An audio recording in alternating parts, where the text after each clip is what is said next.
আপনি আপনার ফেসবুকে আপলোড করা সকল পুরাতন স্টোরি কীভাবে খুঁজে বের করবেন এবং খুঁজে বের করার পর লাইক কমেন্ট ভিউ সব কিছু ঠিক রেখে পুনরায় আবার ফেসবুকে আপলোড করবেন। তো ভিউয়ার্স, আপনি ফেসবুকে পুরাতন স্টোরি নতুনভাবে আপলোড করার জন্য প্রথমে আপনি ফেসবুক অ্যাপ্লিকেশনটাকে সিম্পলি অন করবেন। ফেসবুক অ্যাপ্লিকেশনটাকে অন করার পর আপনি কি করবেন দেখতে পাচ্ছেন ভিউয়ার্স, এখানে কিন্তু আপনার প্রোফাইল পিকচারটা শো করছে। সিম্পলি আপনি আপনার প্রোফাইল পিকচারের উপর একটা ক্লিক করবেন।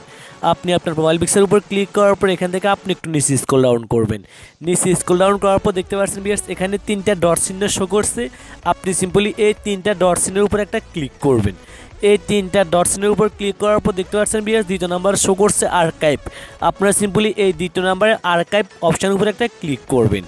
এই আর্কাইভ অপশানের উপর ক্লিক করার পর কিন্তু ভিউয়ার্স আপনাদের সামনে এরকম একটা ইন্টারফেস চলে আসবে। পাস্টে শো করছে দেখতে পাচ্ছেন ভিউয়ার্স স্টোরি আর্কাইভ। আপনারা সিম্পলি এই পাস্টের স্টোরি আর্কাইভ অপশানের উপর একটা ক্লিক করবেন। এই স্টোরি আর্কাইভ লেখার উপর ক্লিক করার পর দেখতে পাচ্ছেন আপনি আপনার ফেসবুক অ্যাকাউন্ট দিয়ে যতগুলি স্টোরি আজ পর্যন্ত আপলোড করেছেন দেখতে পাচ্ছেন ভিউয়ার্স, আমার এই স্টোরিতে কে কোন রিয়েক্ট দিয়েছে দেখতে পাচ্ছেন সব কিছু লিস্ট কিন্তু এখানে শো করছে। দেখতে পাচ্ছেন আপনার সকল ভিউয়ার্স সকল রিয়েক্ট সব কিছু আপনি এখান থেকে দেখতে পাবেন। তো আপনি যদি ভিউয়ার্স চান যে এখান থেকে আপনি দেখতে পাচ্ছেন এখানে আপনার ফটোটা পাবলিক করতে তাহলে ভিউয়ার্স আপনি এখানে দেখতে পাচ্ছেন একটা ব্র্যান্ডের আইকন শো করছে। আপনি সিম্পলি এই ব্র্যান্ডের আইকনে এখানে একটা ক্লিক করবেন।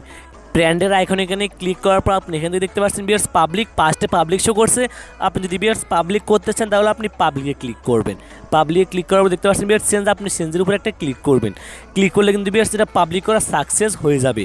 তো ভিউয়ার্স এখন যদি আপনি চান যে আপনি এটা স্টোরিতে আবার পুনরায় আপলোড করবেন সব কিছু ঠিক রেখে, তাহলে আপনি কি করবেন ভিউয়ার্স দেখতে পাচ্ছেন নিচে একটা অপশন শো করছে ভিউয়ার্স শেয়ার স্টোরি। আপনি সিম্পলি শেয়ার স্টোরির উপর একটা ক্লিক করবেন। এই শেয়ার স্টোরির উপর ক্লিক করার পর দেখতে পাচ্ছেন শেয়ার অ্যাজ এ পোস্ট, তারপর দেখতে পাচ্ছেন দ্বিতীয় নাম্বার শো করছে ভিউয়ার্স শেয়ার টু স্টোরি। তো ভিউয়ার্স আপনি এখান থেকে যেভাবে পোস্ট করতে চান সেটা সিলেক্ট করে দিবেন। তো ভিউয়ার্স আমি দেখতে পাচ্ছেন স্টোরিতে পোস্ট করতে চাই, যার কারণে ভিউয়ার্স আমি দ্বিতীয় নাম্বারে শেয়ার টু স্টোরি এখানে ক্লিক করব। তো ভিউয়ার্স আমরা এখন ব্যাক করে চলে যাব। ব্যাক করে চলে আসার পর দেখতে পাচ্ছেন ভিউয়ার্স আমাদের স্টোরি দেখতে পাচ্ছেন শো করছে ইউর স্টোরি। আমরা সিম্পলি ভিউয়ার্স ইউর স্টোরি এখানে ক্লিক করব।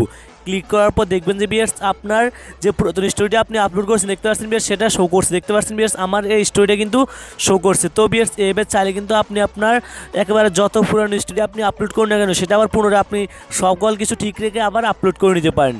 তো ভিউয়ার্স এই ছিল আজকের ভিডিওটি ভালো লাগলে অবশ্যই একটি লাইক দিবেন।